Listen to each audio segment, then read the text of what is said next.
deux. Un, deux. Un, deux. Ah, c'est parti. Bonjour.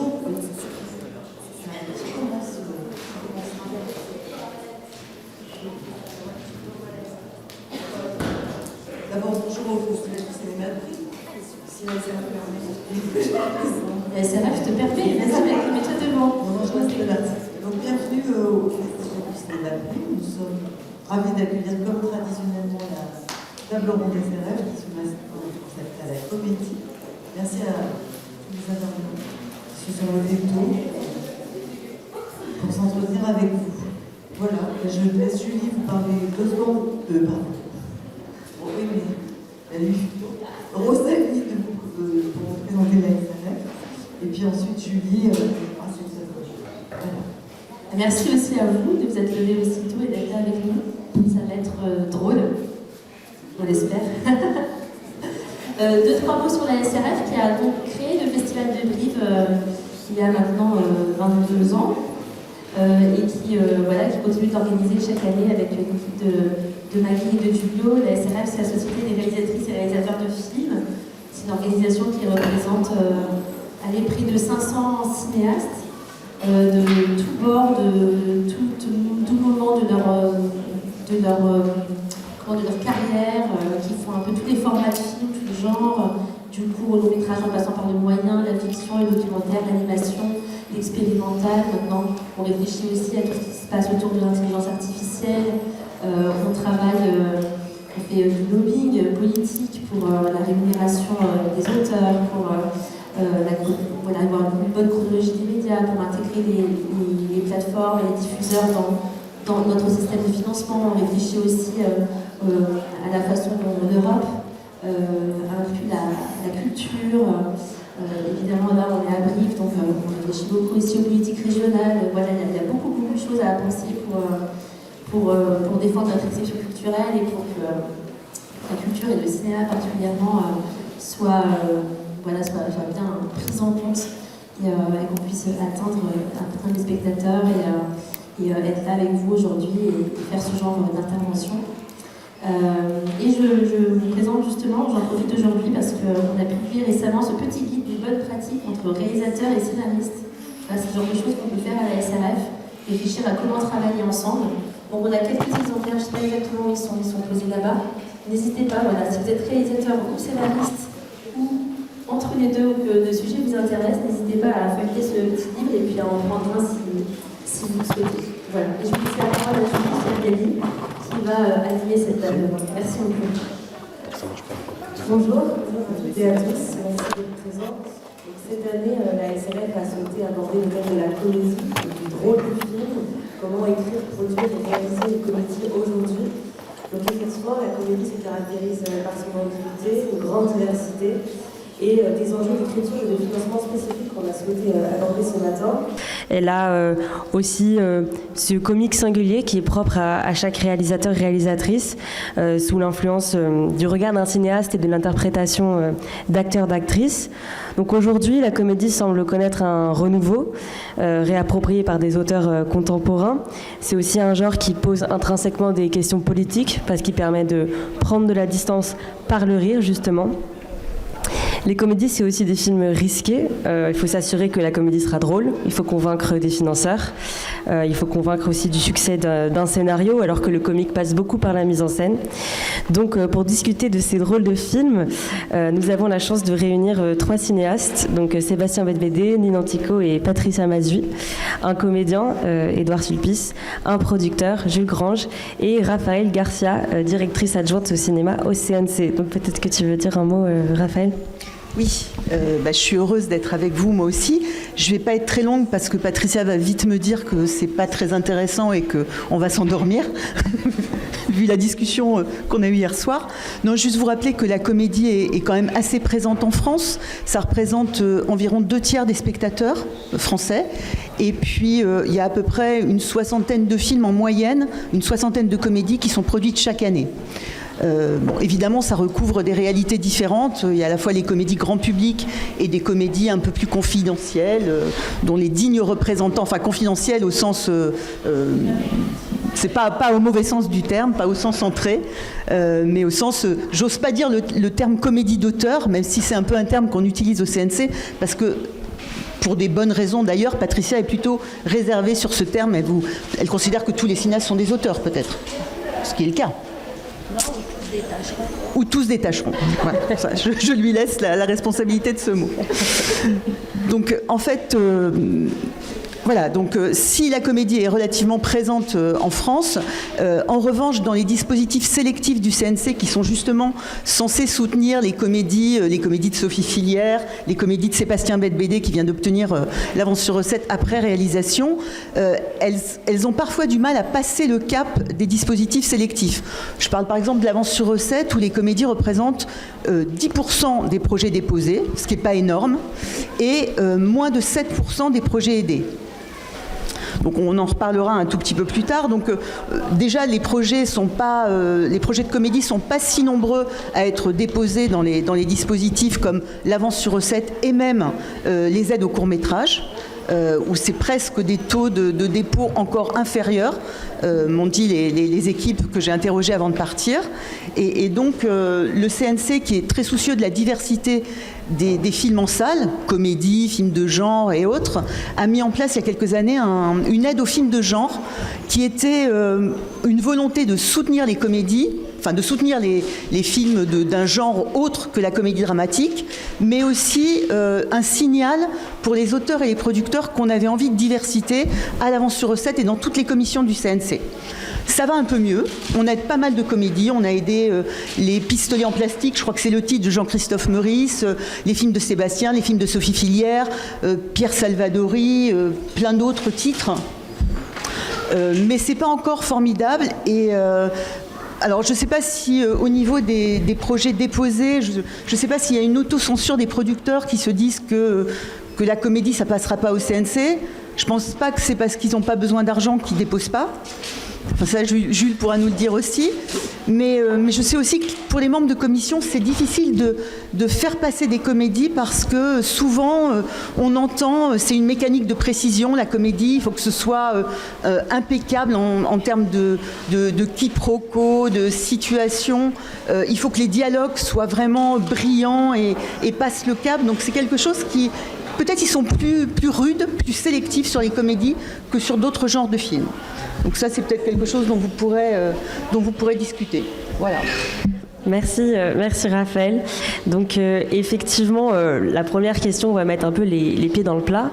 Qu'est-ce qu'une comédie d'auteur ? Parce que l'enjeu de la comédie, c'est d'abord un enjeu de définition.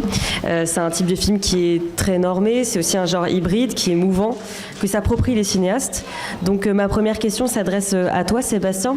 Tu es réalisateur et scénariste principalement de comédies qui ont un sujet plutôt dramatique en réalité, si bien que tu as bien parlé de dramédie pour parler de tes films.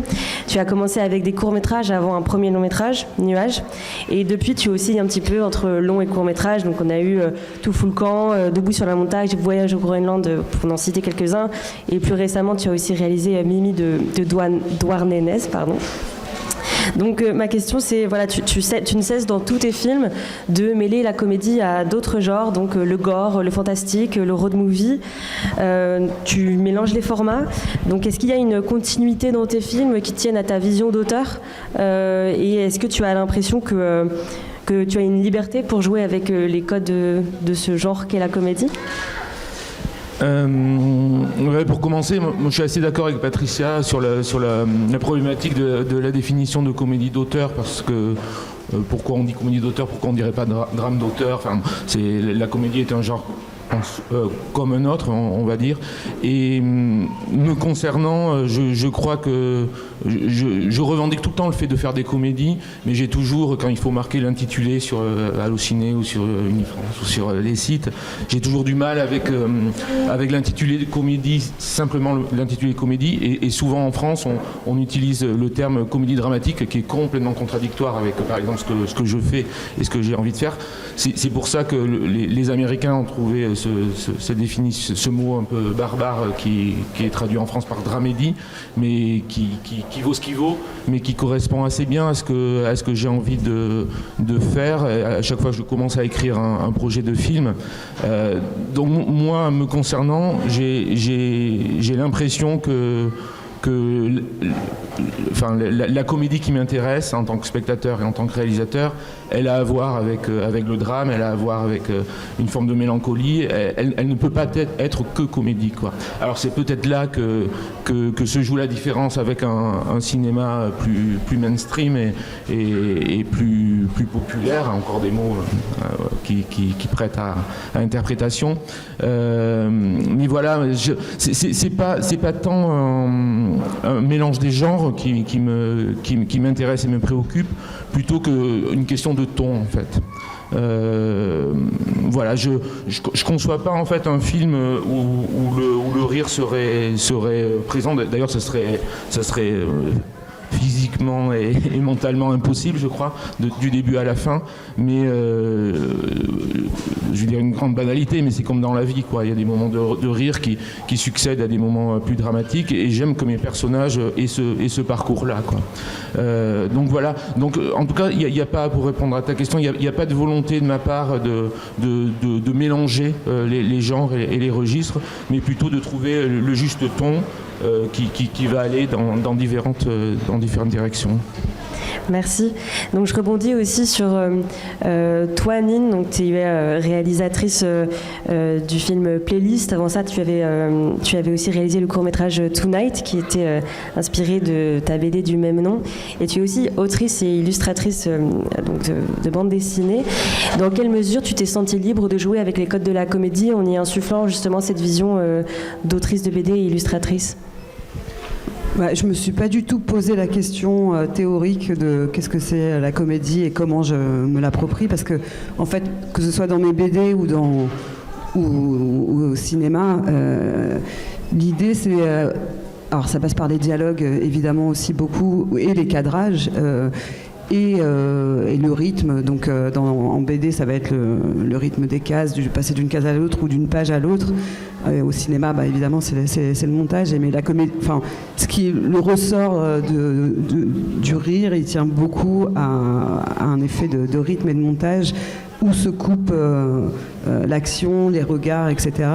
Moi, j'avais décidé avec Playlist d'en faire quelque chose d'assez graphique, c'est-à-dire à ma portée aussi, et donc de jouer beaucoup avec les plans fixes et les plans séquences, ce qui lui a donné une proximité avec une bande dessinée, en fait. Et l'idée, c'était de voir le personnage évoluer comme un poisson rouge dans un bocal qu'on verrait. Je voulais laisser libre cours à Sarah Forestier, qui interprète le personnage de Sophie, de voir comment elle se balade dans le décor. Et ça, je trouvais qu'en soi, par exemple, c'était un élément de comédie de la voir gigoter dans le décor plutôt que de la voir en série, quoi. Moi, je suis allée dans la précision là tout de suite, mais en gros, moi, ce qui m'intéresse, là où je trouve qu'il y a un élément de comédie, et je rejoins complètement Sébastien, c'est que moi, les comédies qui me plaisent le plus, c'est celles qui ne sont pas des comédies tout du long, c'est-à-dire les moments de comédie dans les films.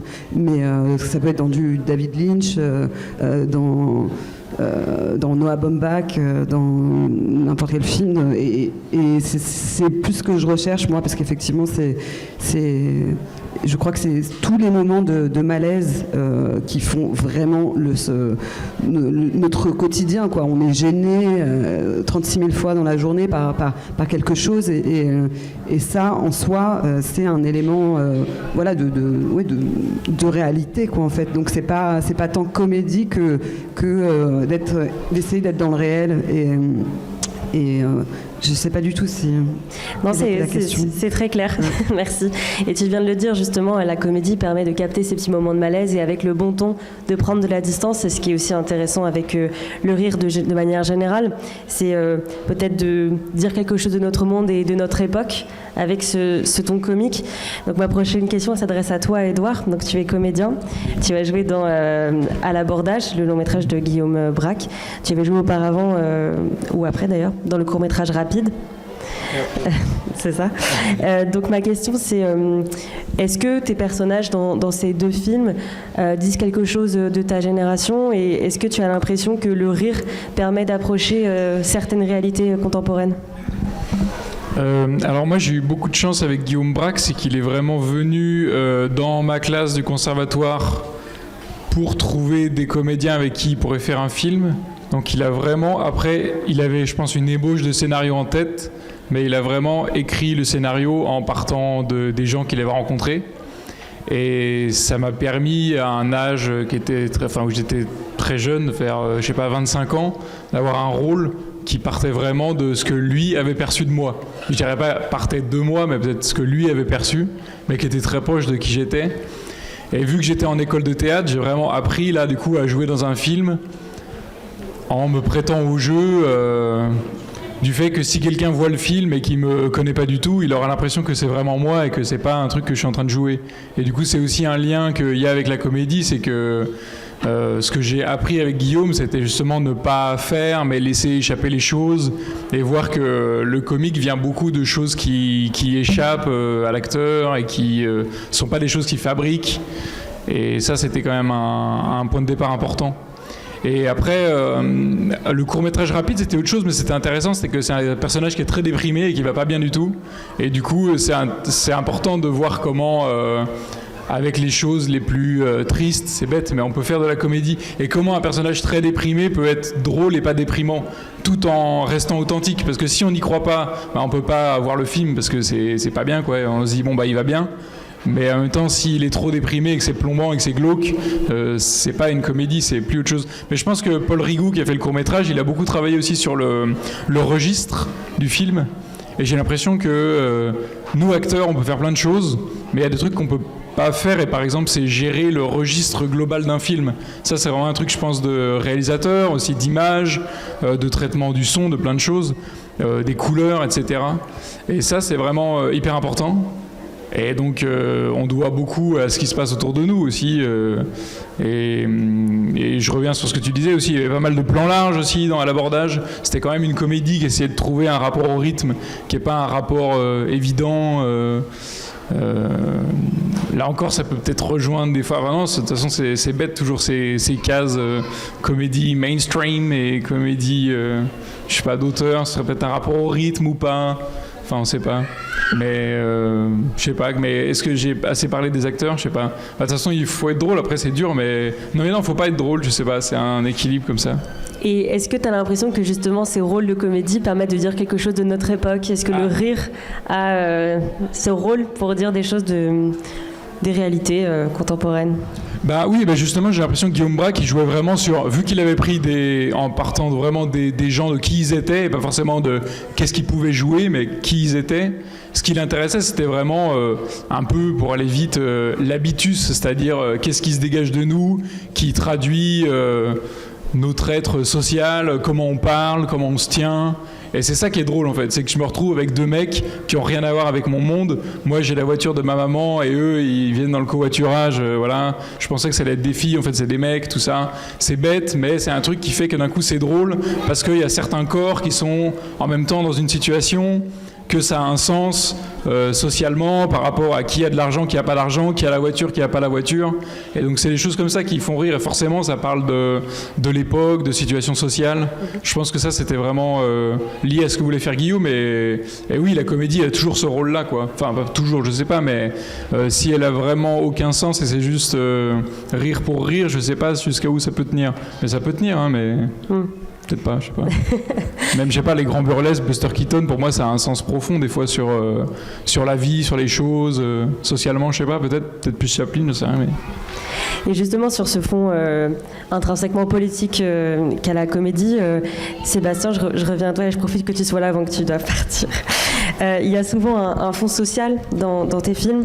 Ce sont souvent des lieux à la marge que tu représentes et tu ne tombes jamais pour autant dans le cynisme, même s'il y a toujours une certaine mélancolie dans tes films.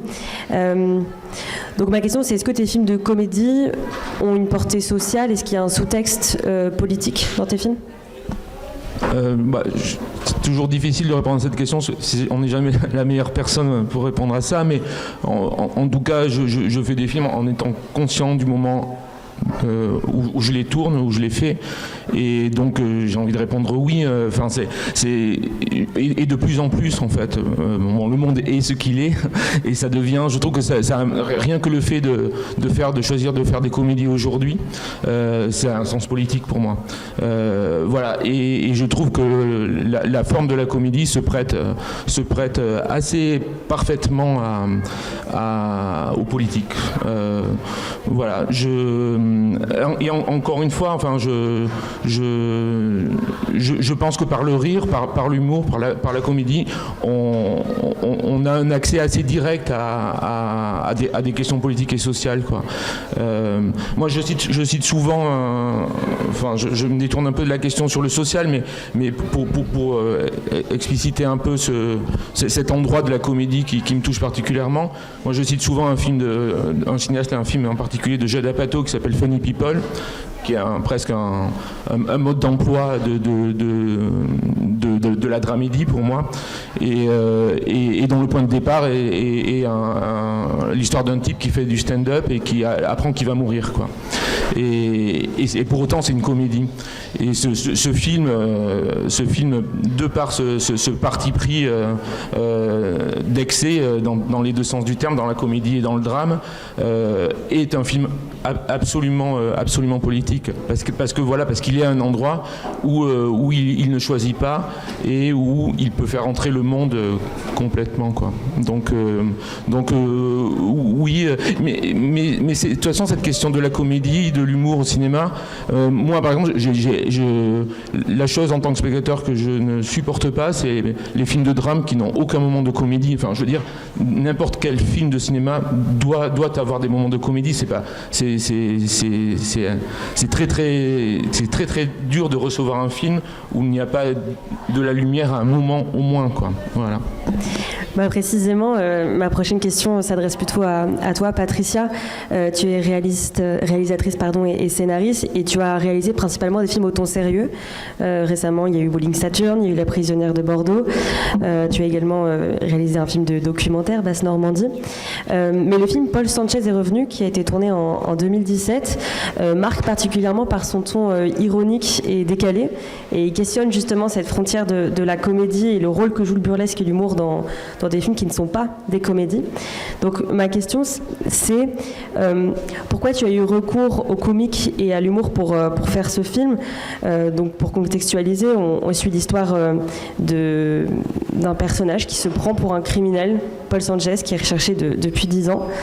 Et le film, en réalité, est assez triste. Il raconte une histoire assez sordide. Et pour autant, les personnages sont dérisoires. Il y a des moments de burlesque. Donc pourquoi est-ce que tu as choisi cet humour pour raconter cette histoire ?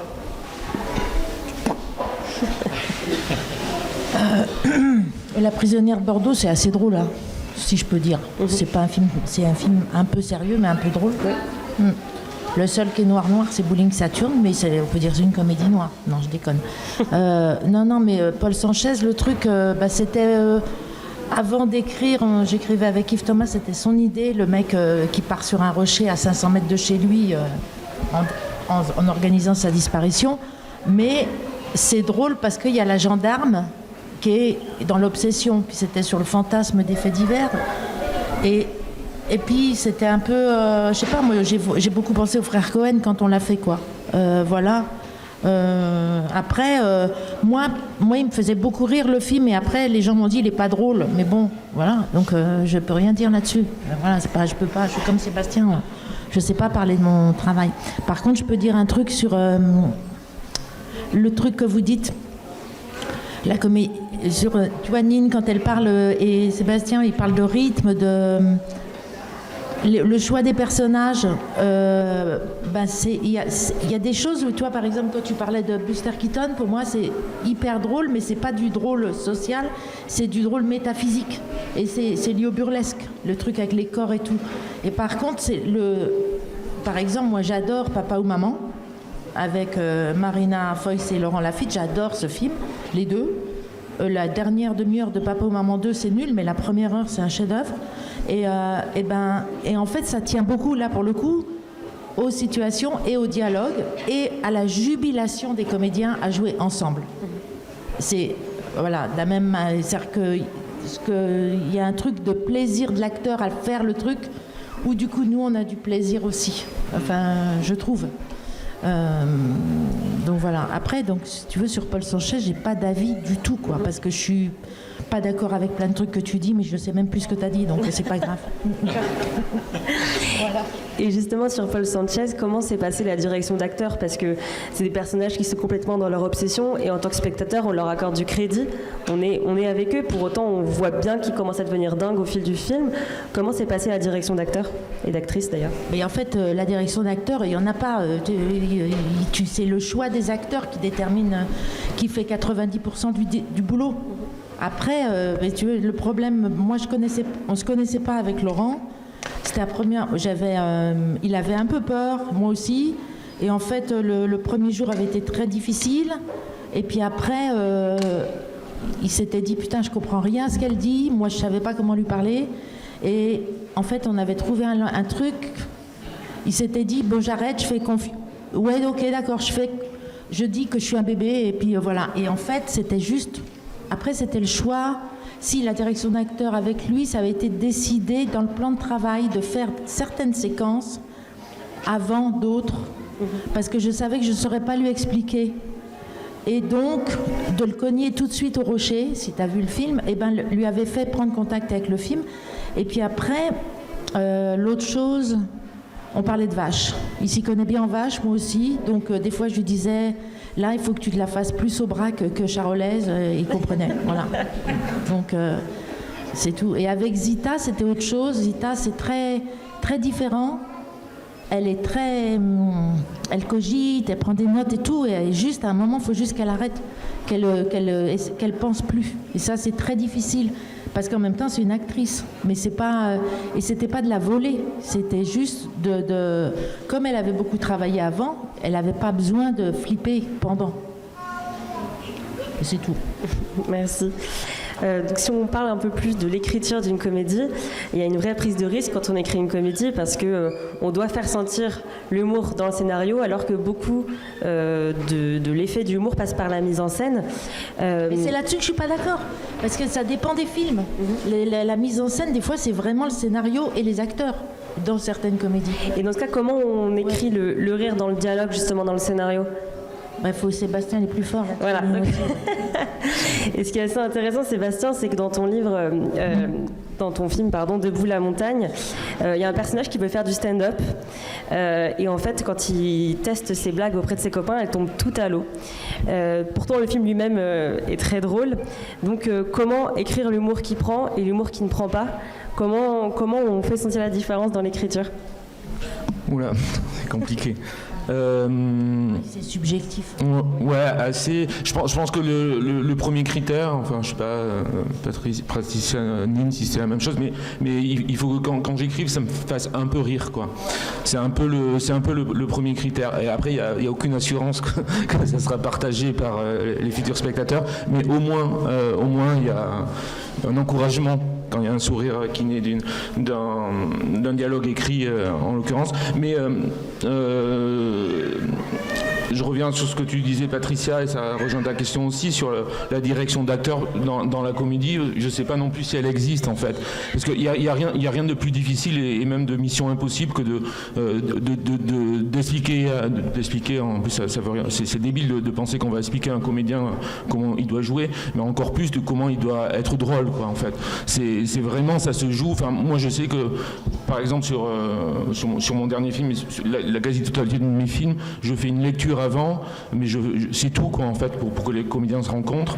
Je préfère discuter au café avec chacun d'eux individuellement pour parler un peu de l'idée du film ou parler de complètement autre chose, mais je sais que le moment de comédie qu'on va créer sur le plateau, il ne peut qu'avoir lieu sur le plateau, quoi, en fait, avec une équipe dans des décors, et que c'est jamais préparé, quoi. Ils auront lu les dialogues, ils auront perçu ce qu'ils avaient à percevoir du personnage, et puis on voit, quoi, en fait, fait. Et là, c'est plutôt si on parle de mise en scène ou de direction d'acteur, c'est plutôt du réglage en fait. Et là, c'est là où je rejoins la question du rythme.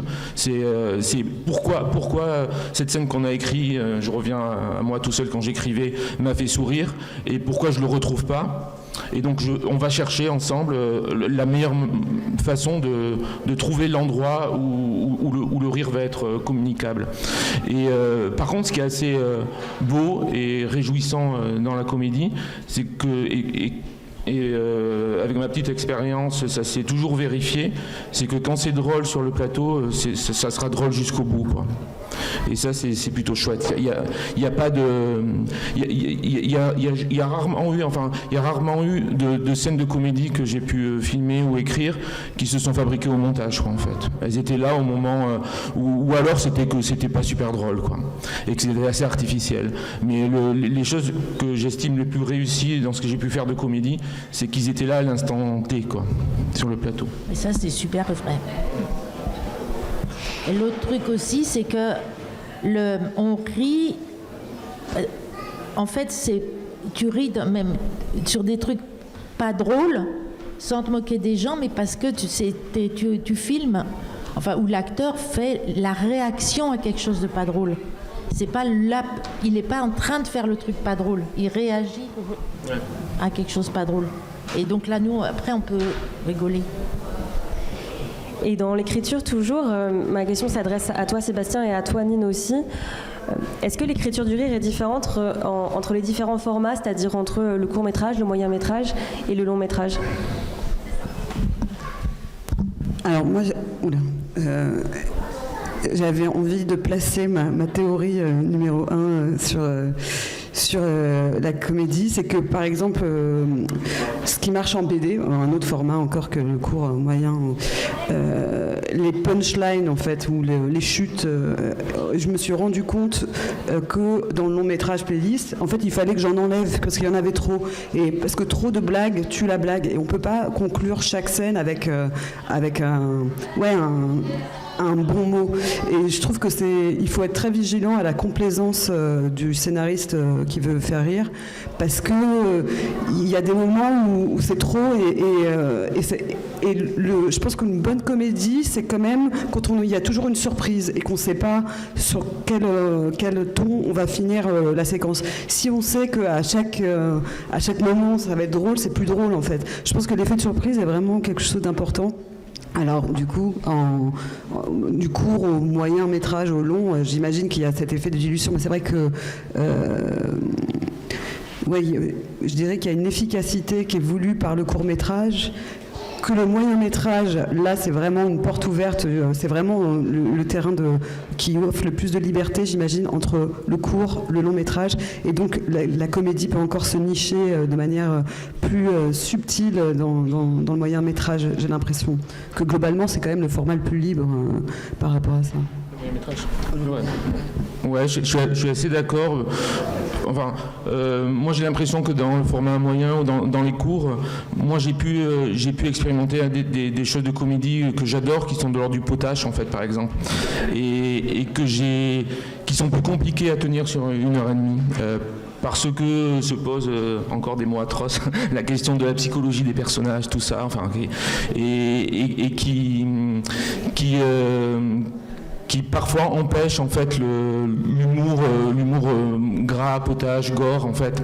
J'ai pu l'expérimenter une seule fois vraiment, c'est dans Tout fout le camp.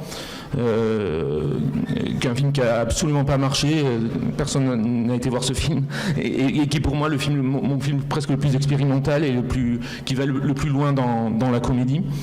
Voilà, mais du coup c'est pour ça que je continue à faire des moyens métrages, c'est parce que c'est vrai ce que tu dis, Nine, je crois, c'est vrai que dans ce format, pour plein de raisons et pas simplement lié à la comédie, mais il permet de pas tout résoudre en fait, et de poser presque plus de questions que de n'apporter de réponses. Et quand on fait des comédies, c'est pas mal ça, parce qu'on peut pousser les curseurs, quoi, vraiment, et j'allais dire abandonner le spectateur au début du générique avec plus de questions que de réponses, et ça c'est très jouissif. Moi c'est un vrai lieu de de recherche, le court et le moyen métrage. Et j'emploie pas du tout le mot recherche comme un truc péjoratif ou de l'ordre de l'essai. Enfin, j'ai toujours dit dans les tables rondes de court ou de moyen métrage que j'ai détesté l'idée qu'un court ou d'un moyen était une carte blanche pour le long.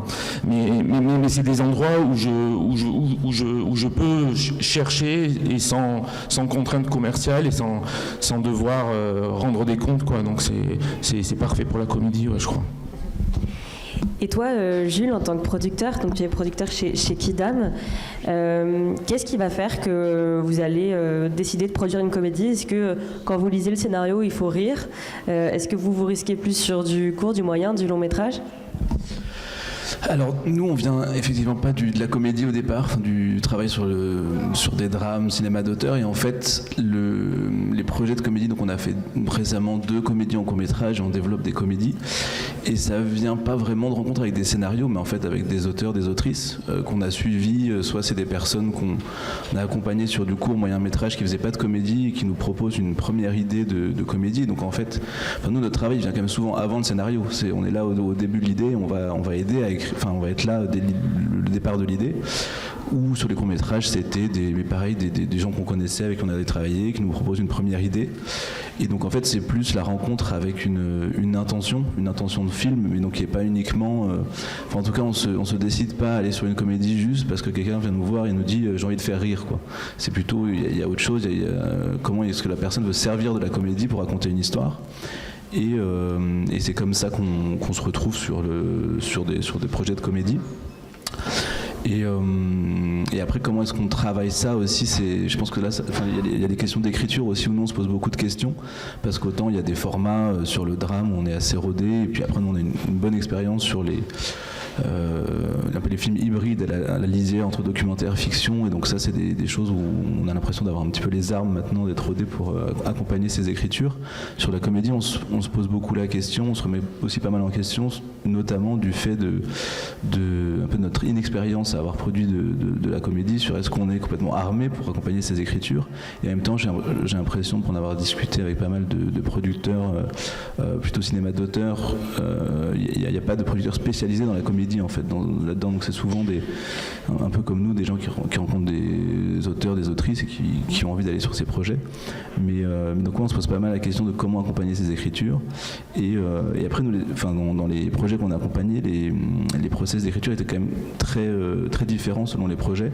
Je pense qu'en tout cas nous sur les courts-métrages, parce qu'on a fait un court-métrage, c'était plutôt des comiques de situation, comiques absurdes, et donc là c'était très écrit dans le travail des personnages, dans leur caractérisation, et en même temps on a beaucoup moins de temps en fait de développement, d'écriture, donc c'est plus tester des prototypes, donc c'est une écriture de situation, de personnages, puis tout de suite on tourne avec le casting, on voit si ça marche ou pas en fait directement sur plateau, quoi. On a un peu moins ce temps de tester les choses, et là dans un des projets de long métrage qu'on développe qui est le plus avancé, donc Are You OK de Christelle Lheureux. Christelle, elle vient plutôt du cinéma expérimental au début de l'art vidéo, donc c'est aussi l'écriture de comédie, c'est plutôt nouveau pour elle, et c'est une coécriture avec son personnage principal qui est interprété par Laetitia Spigarelli, et donc là c'est une écriture plutôt sur le temps long et qui vient des situations, en fait on les a envoyées, c'est une espèce on appelle ça une comédie du désastre, c'est sur une quarantenaire qui fuit sa rupture amoureuse en Thaïlande, dans cette espèce de désir que le voyage va pouvoir remettre les compteurs à zéro et que ça va partir, alors qu'en fait ça va être juste de pire en pire, quoi. Et du coup là le process d'écriture c'était de pouvoir envoyer Christelle et Laetitia en Thaïlande et en fait de les mettre en situation dans les situations qu'elle voulait filmer et de voir ce qui se passait et en fait d'écrire à partir d'expérimentation, et c'est comme ça que ça a nourri le scénario, vraiment à partir de mise en situation, parce que en tout cas dans notre équipe autour du film, personne n'est vraiment rodé à l'écriture de comédie, donc c'était partir du réel et réécrire le réel, quoi. Il y a une autre question dans l'écriture de la comédie qui est particulièrement particulièrement importante, c'est qu'il y a plusieurs types de rires. Il y a les rires empathiques, il y a les rires jaunes, il y a les rires méchants, le rire où on se moque. Donc comment est-ce qu'on envisage le rire du spectateur sur les personnages? Donc ma première question s'adresse à toi, à Édouard. Dans l'appréhension des personnages comiques que tu as interprétés, comment tu te prépares pour ne pas incarner un personnage qui va être ridicule, mais auquel on va accorder du crédit et dont on ne va pas se moquer, en fait?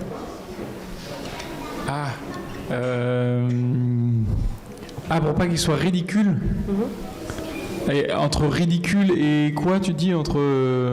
Souvent, quand on rigole de quelqu'un, quelque chose, on prend de la distance et on n'a pas du tout d'empathie pour le personnage. Ah oui, mais c'est terrible, ça. Je m'étais jamais posé cette question. Mais après, j'ai l'impression que ça se joue plus. Pour moi, j'ai l'impression dans la réalité de ce que je joue, soit on y croit, soit on n'y croit pas. Enfin, pour les acteurs. Après, comment les gens vont le prendre sur est-ce que. Après, je sais pas si c'est ma responsabilité en tant qu'acteur qu'on puisse trouver le personnage ridicule ou méchant ou pas bien. Mais en tout cas, moi, le pire truc, c'est que si on n'y croit pas, c'est moi qui vais être ridicule. Le personnage, je sais pas, mais parce que si je joue très mal, là, ça va être raté. Mais après, généralement, voilà. Moi, je trouve il y a plusieurs moyens de faire de la comédie. J'ai l'impression que chez Guillaume, ça passait vraiment dans la situation, chez Guillaume Braque, pardon.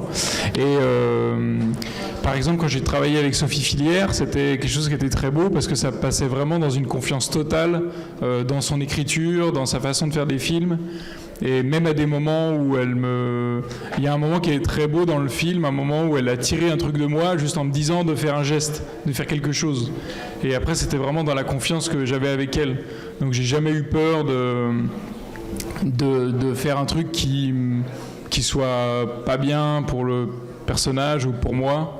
Et Guillaume Braque, encore une fois, c'était vraiment un truc où j'ai essayé de me livrer, où mon personnage il s'appelait Édouard comme moi, j'avais joué le jeu, qu'il y a une sorte d'oubli du personnage et de qui j'étais. Et moi j'ai adoré en fait me donner des munitions à la comédie à travers ça, des choses qui m'échappent et tout. Et finalement je me sentais en sécurité, j'avais jamais peur que mon personnage soit ridicule, que moi je sois ridicule. Et après le but c'est d'être juste, et quand t'es pas juste tu te fais gronder, ou alors tu sens que toi il y a un truc que t'es pas content. Mais le but c'est d'être juste. Après je sais pas si cette question du personnage ridicule ou pas, je sais pas trop, j'y avais jamais pensé, j'avoue.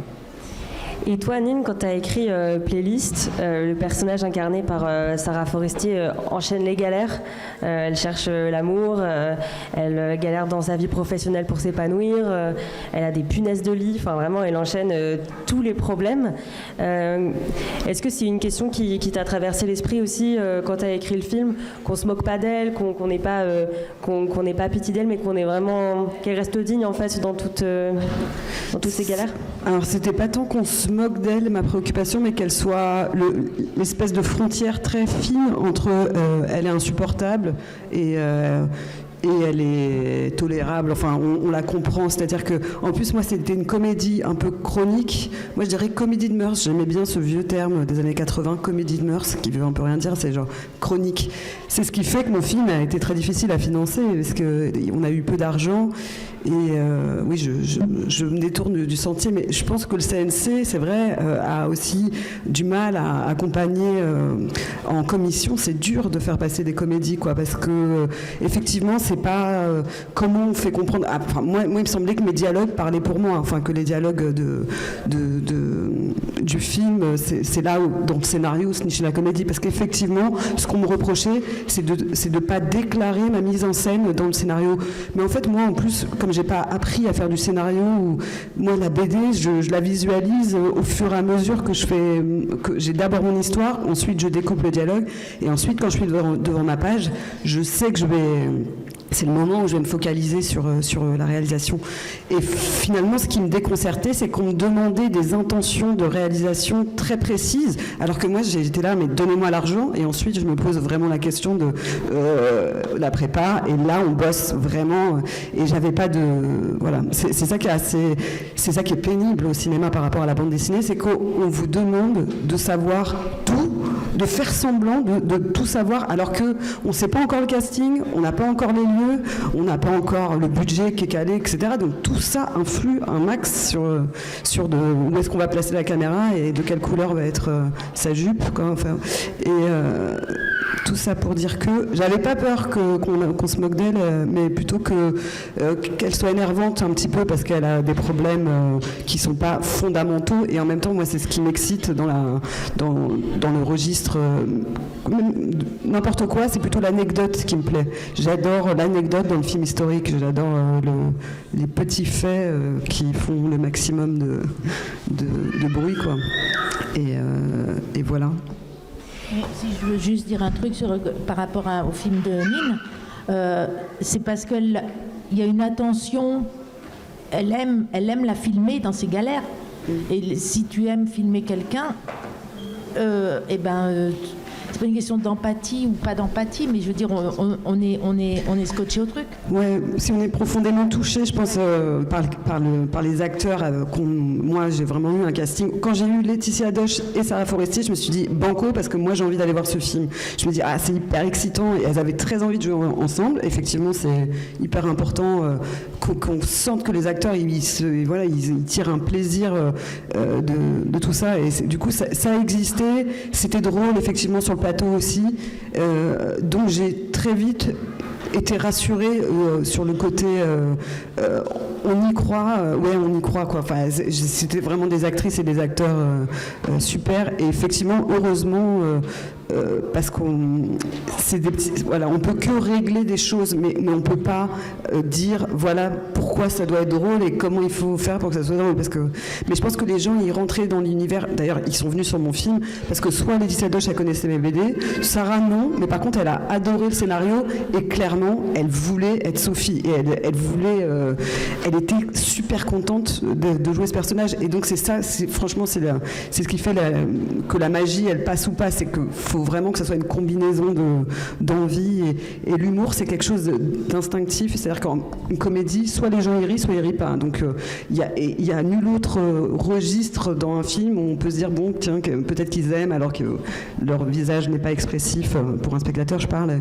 La comédie, voilà, on sait, du moins les moments drôles dans un film, on sait instantanément si ça fonctionne. Donc ça c'est assez sécurisant pour les projections test, par exemple. Et sur ton film, Paul Centiel est revenu, Patricia, est-ce que le casting était connu dès l'écriture, ou est-ce que c'est après coup que vous avez trouvé les personnages principaux ? Non, on a d'abord proposé à Vincent Lindon, et il a dit qu'il voulait absolument faire le truc, mais il voulait qu'on enlève tous les autres personnages. Donc je lui ai dit ça va être pas possible. Voilà, ça va être pas possible. Et donc après, j'ai pensé à Laurent. Et on l'a envoyé à son agent, et c'est génial, c'est la première fois que ça m'arrive, et ça m'est jamais arrivé depuis. En 3 jours, c'était plié. J'avais rendez-vous 3 jours après avec lui, et voilà. Et je savais pas si je le connaissais pas, donc j'avais dit waouh. Il faut qu'on se voit quand même, voir. Et puis en fait, je l'attendais dehors de l'endroit du rendez-vous, je l'avais vu arriver, et je me suis dit ouais putain, trop bien, il a vraiment une tête de con et tout, et il était content que je lui dise. Il m'a dit merci, il a beaucoup d'humour. Et en fait après, ouais voilà. Et après c'était très compliqué parce qu'il était à la Comédie Française, donc il a fait 7 fois le voyage à l'arrière d'une voiture avec 2 Hells Angels qu'elle allait le chercher à la Comédie Française à 23h pour qu'il arrive à 7h du matin sur le décor, parce que pour le détruire physiquement, parce qu'il devait être un peu abîmé, il y avait 1h30 de cheveux, dents, trucs, machin. Bon. Et donc, et comme je tournais en hiver, il fallait qu'il soit là tôt, et s'il arrivait à Nice en avion à 9h, sur le décor il était qu'à 11h, et à 4h on n'avait plus de lumière. Donc bref, voilà. Donc il faisait le voyage. Et donc du coup il avait dit, ça va être fatigant, mais ça va aider le personnage. Mais en fait... ni lui ni moi on avait prévu que ça serait fatigant comme ça. Voilà. Mais bon, c'est la vie. Et Zita, j'ai fait un gros casting avec Antoinette Boula, et à la fin, il y a 5 filles avec qui j'ai demandé à Laurent de venir pour voir comment c'était voilà. Et est-ce que le casting a facilité le financement du film ? Je suis pas le producteur. Hein. Ouais. Après, ce qui était compliqué, c'est que de toute façon, le film, il s'est fait grâce à un coproducteur et il a été viandé par le même coproducteur qui n'aimait pas le film. Donc bon, on lui doit le film et il l'a viandé. Donc ça, c'est la vie des films. Hein. Ouais, voilà. Et toi, Jules, en tant que... Mais attends, je veux juste dire un truc. Après, le truc par rapport au rire, c'est que j'ai vu il y a des fois, suivant les pays, les gens ne rient pas du tout au même endroit. Et ça, c'est très, très, très marrant à voir. Moi, la projection la plus géniale que j'ai eue de ma vie de Paul Sanchez, c'est à Moscou. Où là, j'avais fait Bienvenue chez les Ch'tis, quoi. C'était trop bien. C'était exactement comme ça que je le voyais, le film. Voilà. C'était un film russe, quoi. J'étais trop contente. Mais ça y arrivait qu'une fois. Ils riaient comme à Bienvenue chez les Ch'tis, quoi. C'était génial. Mais c'est vraiment... Puis d'autres endroits, rien du tout. Tragédie absolue, quoi. Donc, bref. C'est marrant, les pays. Et toi, Gilles, en tant que producteur, dans ces difficultés de financer la comédie qu'on a évoquée depuis le début de cette discussion, est-ce que tu as l'impression que le casting contribue à faciliter, à faciliter le financement ? Comment on fait pour financer une comédie, en fait ? Alors parfois, je pense qu'il peut aider. Nous, on se pose souvent la question de l'inverse. Par exemple, là sur le film de Christelle, on a l'interprète principale depuis le début parce que c'est coécrit avec elle. C'est Laetitia Spigarelli et c'est une actrice de talent, mais je pense pas que c'est pas quelqu'un qui a eu un CV qui permet de lever plus de financement. Et donc après, la question se pose sur ce genre de configuration. Pour nous, on sait que pour le film, c'est mieux que, de toute façon, ce sera Laetitia et ce sera là, et on sait que ça va nous poser des contraintes de financement, mais on préfère le faire comme ça, et ce qui permet de garder les intentions de la réalisatrice et surtout sur des premiers films. On pense que le casting ça aide, mais en fait c'est plutôt la proposition et la radicalité de la proposition dont on va servir pour financer le film. Donc ça c'est sur ce projet-là, mais qui est un peu particulier. Et après par exemple sur les courts-métrages qu'on a produits, la question du casting était un peu compliquée, notamment auprès des financements des télés, où en fait quand on a envoyé le film en financement, les retours étaient bons sur les deux scénarios, mais la question était en fait ça va tellement dépendre du casting et de leur capacité à jouer le film ou pas, qu'en fait on préfère attendre que le film soit fini pour acheter les films ou pas. Et donc là ça allait même au-delà du casting, c'était sur vraiment la capacité d'interpréter les films, peu importe le casting, puisque après en court-métrage il y a un peu moins cette question du potentiel de diffusion en salle. Mais donc ça joue quand même pas mal et surtout sur la capacité à porter le film, en fait, quoi.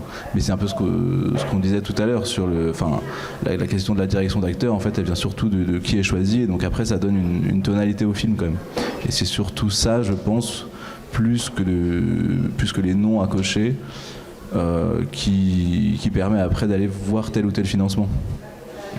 Et c'est surtout avec les télés, tu vois, il faudrait demander à Raphaël de s'exprimer. Parce que moi, je me rappelle à l'avance, la question du casting se posait souvent sur les trucs qui... Voilà, alors parce que sinon, sur le financement, ça va être dur si c'est pas des... Et en fait, maintenant, c'est en train de se changer. Je pense que maintenant, on voit bien les films en salle, ça marche pas sur le casting. La salle, c'est plus le casting. Donc ça veut dire c'est que les télés qui continuent à avoir du pouvoir, à exiger d'avoir des noms pour mettre plus ou moins de l'argent. Mais sinon, sur la salle, ça n'a plus de sens. Personne va voir un film parce qu'il y a un acteur dedans. On le voit en VOD après, de toute façon. Donc bon.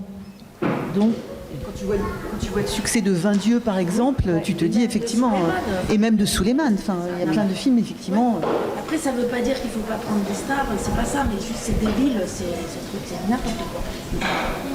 Et pour revenir un petit peu sur ce que disait Nine, sur les difficultés de financement, et rebondir un peu sur ce que je disais tout à l'heure, c'est aussi la concurrence qui fait qu'on essaie, on vous demande en tout cas de donner dans vos dossiers, etc., le maximum d'infos, quelles qu'elles soient. Après, on a mis en place des auditions pour ceux qui passent en plénière et éventuellement après pour que les cinéastes et les producteurs parlent directement aux membres de la commission, mais c'est pour vous donner le maximum de chances de convaincre et de faire en sorte que la commission puisse se projeter. Après, peut-être pour une comédie, l'incarnation est tellement importante, comme vous dites tous, ce qui se passe au tournage est tellement important que c'est plus difficile de convaincre comme ça. Et puis les membres des commissions, c'est vous aussi. Donc c'est à vous tous de faire en sorte d'accepter le risque, d'accepter la projection et de ne pas demander un scénario vissé, quoi. Toi, tu peux parler. Non, je sais pas, mais oui, j'ai été membre, mais je crois c'est surtout il n'y a pas de règle. Il n'y a pas de règle. Un scénario vissé, ça peut être génial. Et un autre lâche, c'est une question infime, il ne se fait pas tout seul. De toute façon, une fois qu'on a... Après, il rentre en fabrication vraiment, en moteur vivant, une fois qu'il est en route, en pré-prépa et tout ça. Donc bon, c'est... Ouais, moi j'ai l'impression que la question, enfin le défaut qu'on me reprochait dans mon film, j'ai eu l'aide après réalisation pour Playlist, mais le défaut c'était le côté chronique, c'est que il n'y a pas, et c'est vrai que c'est souvent ce qui me tient, moi je vais pas forcément avoir une ligne narrative très forte, c'est-à-dire qu'il n'y a pas un enjeu extrêmement solide, mais moi j'ai envie de parler de comment les petites choses influent et il y a un ton qui est, voilà, donc moi je pense que la difficulté d'appréhender un scénario qui était comédie et qui était chronique, c'est de se dire what the fuck, ok, elle a plus de lit, elle est serveuse et elle baise avec des gens et ouais, qu'est-ce qui se passe ensuite, enfin, et finalement de faire comprendre que là-dedans il y avait des mini-tragédies. Et c'était la première aide qu'on ait eue financière, c'était la région Aquitaine, et c'était parce que dans la commission il y avait des gens qui connaissaient mon travail en bande dessinée. Sinon, ils voyaient pas de quoi je voulais parler. Donc voilà, c'est ça aussi, je trouve qu'en scénario, pour les commissions, etc., il y a ce nerf de l'enjeu dramatique qui doit être très clair, très net, très précis et en ascendance. Alors que moi, c'est pas ma logique d'écriture. C'est, je pense, là où tout le temps j'aurais, je vais devoir batailler pour prouver que j'ai quelque chose à dire, quoi, en fait. Et est-ce que le financement a pris beaucoup de temps sur ton film? Est-ce que tu as dû passer par des résidences? Ça a pris 1 an, ouais, entre les noms, l'avance sur recette pas eu, et on a eu 2 régions, et on l'a fait du coup avec, je crois que c'était 800 000 €, donc en dehors des annexes, et après on a eu l'aide après réalisation. Et le casting donc Sarah Forestier, Laetitia Doche, Grégoire Collin, Jackie Berroyer, Andranik Manet, enfin... Je pense que ils sont venus parce qu'ils aimaient le projet, mais il n'y avait pas énormément d'argent sur ce film. Et justement sur la capacité de convaincre des distributeurs et des diffuseurs, est-ce que vous avez rencontré des difficultés particulières sur les films de comédie? Donc je m'adresse à toi, Jules, sur les films que tu es en train de produire. Est-ce que tu arrives à convaincre des distributeurs et des diffuseurs de s'engager dessus? On est en discussion pour l'instant sur là, les films qui vont arriver en financement, mais c'est vrai que c'est pas évident, surtout sur des premiers films, des premières propositions. Et en plus je rejoins parce que ça me faisait tilter sur on a aussi un personnage principal qui est un peu sur ce caractère insupportable, et donc il y a cette question en fait de convaincre à l'écrit sur ce genre de caractère, parce qu'en fait c'est vraiment, il faut visualiser le personnage, parce qu'entre insupportable et insupportable attachant, ce qui fait un peu le sel de la comédie et qu'on va s'attacher au personnage, à l'écrit c'est un peu compliqué en tout cas jusqu'à présent ça tient une forme de réception de chaque lecteur, chaque lectrice, et après c'est arriver à bien faire comprendre où se situe la comédie aussi, qui est pas évident pour les distributeurs, mais aussi parce que en tout cas ce à quoi on est confronté pour l'instant, distributeurs, vendeurs et télé, c'est aussi un peu ce truc où on se retrouve mis dans des cases en fait. Et là nous les films de comédie qu'on porte, c'est des films qui sont pas dans des cases, c'est ce qu'on appelle les comédies d'auteur, mais pour des mauvaises raisons. Et du coup, on nous demande souvent, mais du coup, où est le niveau de la comédie, où est le niveau du cinéma d'auteur, et en fait, on ne sait pas vraiment répondre à ça. Et donc, on ne va pas voir des distributeurs un peu de comédie mainstream, on va plutôt voir les distributeurs avec qui on travaille habituellement, qui sortent nos films, et du coup, qui sont, en tout cas pour l'instant, un peu frileux, ils disent oui, mais nous, on ne fait pas de comédie d'habitude, donc c'est assez compliqué pour l'instant de positionner ces projets-là.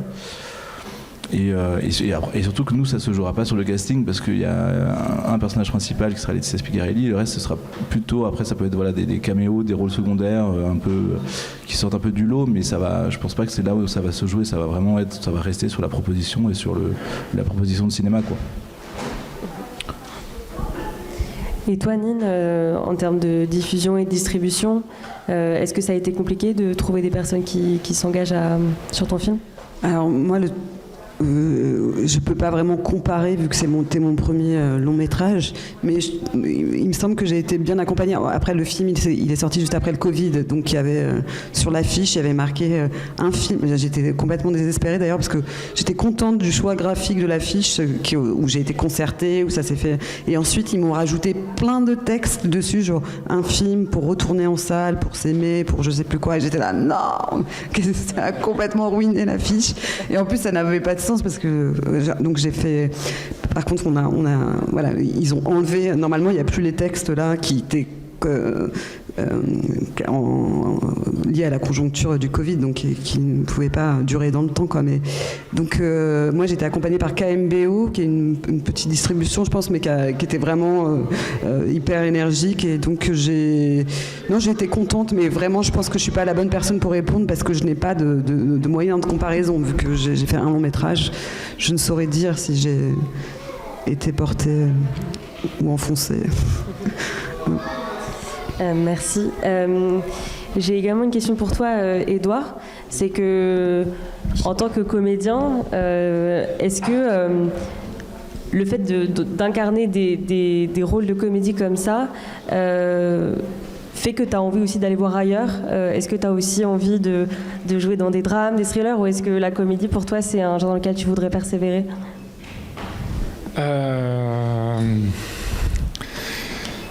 Ah oui, oui, non, mais j'ai envie de persévérer dans la comédie, mais après, j'avais pas fait. Après, je sais pas si j'ai fait des drames. Je sais pas, non, mais si, mais moi je rêve de jouer dans un mélodrame très triste, mais je rêve de faire une comédie aussi. Enfin, de toute façon, déjà, ce que j'ai découvert en faisant, c'est qu'il y a plein de manières de faire de la comédie. Ça, déjà, c'est super important. Et après, moi évidemment, je rêve de jouer dans un drame, mais j'ai déjà joué dans des drames, enfin, ça m'est arrivé. Mais généralement, je sais pas, je réfléchis moins dans cette logique de genre, je rêve de jouer plein de choses, et si je les joue, ce sera super. Sinon, je jouerai des choses que j'ai pas imaginées avant, mais je me suis pas trop posé la question, j'avoue, c'est vrai. Merci. Ma question prochaine, donc c'est s'adresse à Raphaël. Est-ce que tu as l'impression d'un renouveau de la comédie en France aujourd'hui ? Écoute, c'est pas facile de répondre à cette question, d'abord parce qu'on les voit pas tous. Et puis, il y a quand même beaucoup de projets divers et divers types de comédies qui sont présentés et qui sont proposés à l'avance sur recette. C'est vraiment pas univoque, hein. Ne serait-ce que vous trois, vous avez présenté des types de projets extrêmement différents. Donc je pense qu'il y a toujours de l'imagination, il y a des pistes différentes. Comme le rôle des acteurs est très important, le renouvellement des comédiens fait aussi que voilà, on a l'impression d'avoir des comédies différentes qui émergent. Donc voilà, je pense que le genre n'est pas du tout épuisé.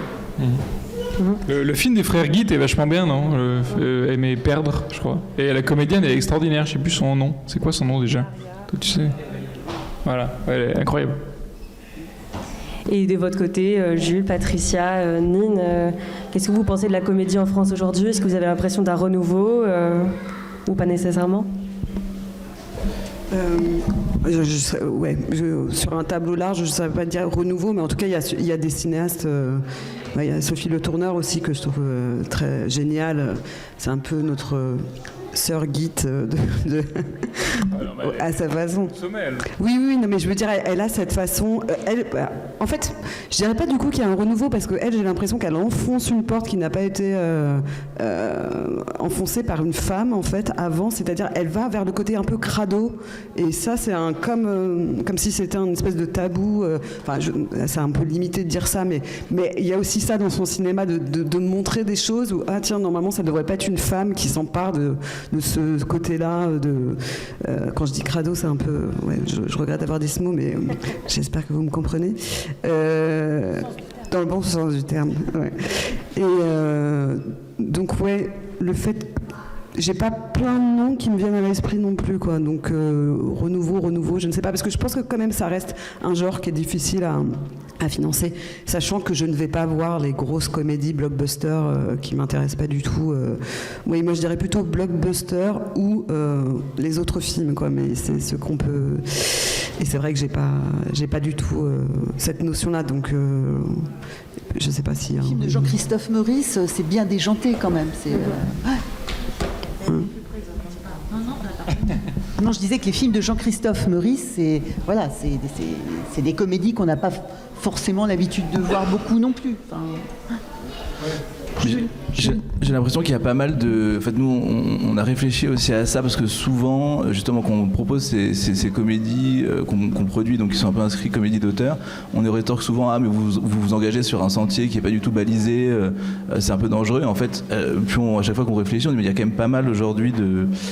enfin, pas d'école, mais un peu de cases de comédies différentes. » Et donc, je sais pas s'il y a un renouveau, parce que je pense qu'elles étaient déjà là. Mais en fait, nous, sur le cinéma de Christelle, qui est effectivement un peu une comédie bricolée, comédie un peu crado. En tout cas pour les guides, je trouve que le terme de comédie crado, ça marche bien. Et donc il y a quand même ce truc de, on peut faire de la comédie bricolée, quoi. Ça n'a pas besoin d'être forcément hyper cadré, avec gros budget, tout ça. Et donc ça, j'ai l'impression qu'il y a quand même des références, Sophie Le Tourneur, les frères Guitt, ou les côtés comédie chronique avec Guillaume Braque. Et il y a aussi, quand on est sur d'autres projets qui sont un peu moins bricolés, mais quand même sur cette lisière entre politique et comédie, il y a Jean-Christophe Meurice, mais il y a aussi, je sais pas, moi je l'appelle l'école Parlement, les différents auteurs de la série, auteurs-autrices de la série Parlement, qui après ont fait des différents films, un film sur les JO, un film sur le prof de latin, je sais plus quels sont les titres, mais en fait ils ont chacun fait des films de comédie qui sont quand même, des comédies, en tout cas dans ce que j'en ai perçu, un peu mieux financées, donc pas bricolées, mais pas non plus pas forcément des grosses comédies avec gros cast, sinon qui sont une espèce de champ entre les deux. Et puis il y a aussi la réalisatrice d'Antoinette dans les Cévennes, Vignal, ouais. Voilà, et elle aussi qui fait un peu ce cinéma entre les deux. J'ai l'impression qu'en fait il y a beaucoup de références, une espèce d'éventail de références aujourd'hui en comédie, qui vont de trucs très bricolés, qu'on peut faire avec des bouts de ficelle, à des films beaucoup plus construits, avec beaucoup plus de moyens. Et du coup, cet éventail-là, en fait, en tout cas, nous, ça nous sert aussi pour pouvoir convaincre et dire, en fait, on n'est pas en train d'inventer l'eau chaude, quoi. Il y a des choses qui existent et on est en train de faire une nouvelle proposition, mais ça existe déjà en partie, quoi. Ouais, moi, ce que je trouve fort aussi, c'est récemment, il y a quand même eu un renouveau, j'en sais rien, mais des comédies qui changent la forme qu'on peut donner. Jean-Christophe Meurice, ça existait déjà, mais c'est le principe du film à sketch. Je sais pas, dans La Vie orange de Le Tourneur, c'était avoir des scènes où en fait il n'y a pas vraiment de personnage principal à écouter parce que tout le monde parle en même temps, donc on n'entend pas ce qui se passe, donc c'est le bordel, donc on prend plaisir à ce bordel-là. Et il y a plein d'autres exemples différents. Dupieux par exemple, le tournant comédie de Bruno Dumont aussi, que c'est pas du tout ce qu'on attend. Je sais pas, il y avait quoi ? Il y avait les Inhumains et avant il y avait Petit Quinquin, tout ça. C'était aussi un rapport nouveau un peu à la comédie, qui travaille vraiment sur quel est le rythme du film, comment on le filme, quel est le rapport, je sais pas, au son, à l'image, au récit aussi, que ce soit pas tout le temps un récit balisé. C'est ça qui est beau, quoi, que ça travaille sur la forme des films même, je pense. Et peut-être une dernière question avant de prendre celle du public. Pour les jeunes acteurs, actrices, auteurs, autrices, réalisateurs, réalisatrices qui nous écoutent et qui voudraient faire de la comédie avec toutes les difficultés qu'on a soulignées, les spécificités, les hybridations qu'on a également mentionnées, est-ce que vous auriez des conseils ? Des conseils pour faire de la comédie ou pour faire des films ? Pourquoi ? Sans toi libre. Waouh. Je sais pas, pour les acteurs et tout, Moi, j'adore faire des ateliers, même théâtre, avec des jeunes, des lycéens, tout ça. Donc, j'ai vraiment envie de leur donner très, très envie de faire ça. Est-ce qu'il y a encore les moyens aujourd'hui en France de faire du théâtre quand on est acteur ou de faire du... Enfin, c'est un peu dur, je trouve. Mais moi, je sais que à mon époque, peut-être déjà pour d'autres gens, ça semblait dur. Maintenant, quand je vois des jeunes qui ont envie de faire du théâtre et de faire de la comédie, une fois, ça me rend un peu triste de voir, je sais pas, le ravage du théâtre public, tout ça, du théâtre subventionné. Je me dis, oula, où est-ce qu'on va ? Mais j'ai quand même très envie de transmettre mon envie et que les gens aient envie de devenir acteurs. Après, qu'ils soient, je sais pas, ça dépend de... vu que le cinéma, ça joue beaucoup sur qui on est, c'est sûr que, comme tu disais, ça rejoint la question que tu me posais sur est-ce que tu as envie de jouer des drames et tout. Moi, naturellement, il y a un truc qui m'a porté vers la comédie. Je sais pas d'où ça vient, de ma vie, de ce que je renvoie. Et après, chacun doit trouver son chemin. Mais pour la comédie, je sais pas, faut que ce soit fait dans la joie. Je crois que c'est ce que tu disais, Patricia, sur le fait qu'il faut transmettre un plaisir de jouer. Ouais, mais des fois, c'est pas drôle à faire, mais au moment de la prise. oui, c'est ça. Nine, Jules, Raphaël aussi, Patricia. Ouais, à part de dire un peu des trucs généraux comme il faut se faire plaisir non mais en vrai il y a ce truc de faut rire. Je pense qu'il faut rire à ses propres blagues quand même. On est son premier public et ensuite le cercle rapproché.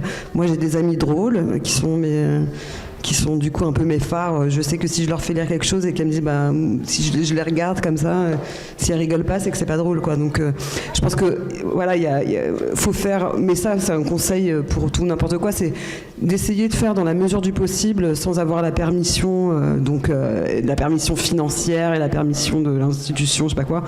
Faut essayer de faire des choses d'abord à la force du poignet autour de soi avec ce qu'il y a et viser voilà. Mais faut pas être empêché parce qu'on n'est pas validé par le tampon de quoi que ce soit. Et ça c'est valable pour la comédie comme pour n'importe quoi. Ouais, en discutant aussi avec pas mal d'auteurs, d'autrices, j'ai l'impression qu'il y a pas mal de gens qui se bloquent aussi, en tout cas des gens qui viennent du cinéma d'auteur, de ne pas aller vers de la comédie, justement parce que c'est plus compliqué à financer, c'est plus compliqué à faire, à fabriquer, et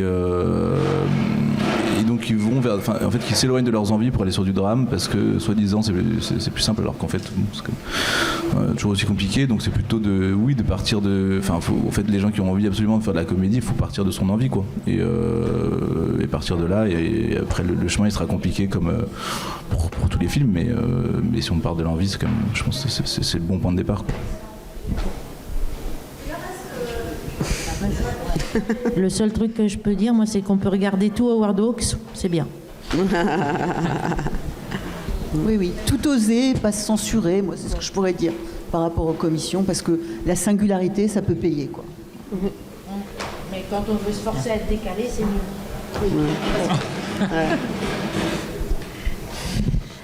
Peut-être que dans le public, certains et certaines veulent poser leurs questions, prendre la parole.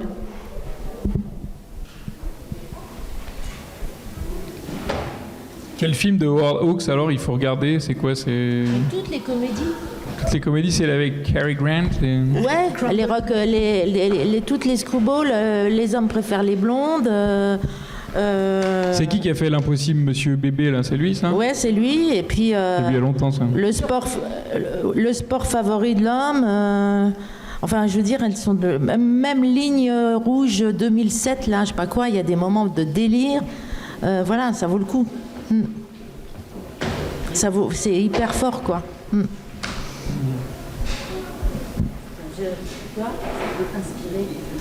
En tout cas, déjà on passe un super moment. Voilà. Et puis c'est de la métaphysique. Hein, et je pense pas qu'ils voulaient être drôles. Ils travaillaient pour être drôles, mais c'est pas forcé quoi. Il n'y a pas.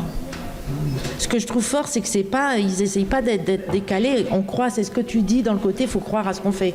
Voilà, ça c'est sûr. Vous avez des références aussi de votre côté à recommander? D'Amato, c'est qu'il n'aurait pas fait les trucs s'il n'y avait pas eu Howard Hawks. Hein.